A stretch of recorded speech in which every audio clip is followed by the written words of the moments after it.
Hi guys, this is Sarah from The Savvy Professor, and in this video, we're going to show you how to turn off keyboard sounds on Android. Please watch the video until the end to learn how to do this. You can turn off your Android keyboard sound in two simple ways. Keyboard settings.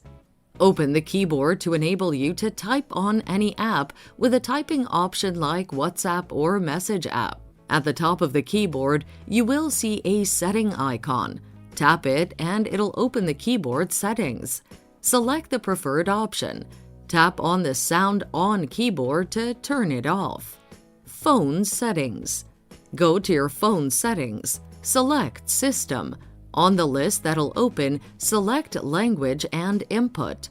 Under Language and Input, select the on-screen keyboard. Then select Gboard. Under Gboard, tap on Preferences. Tap on the Sound On key press to turn it off.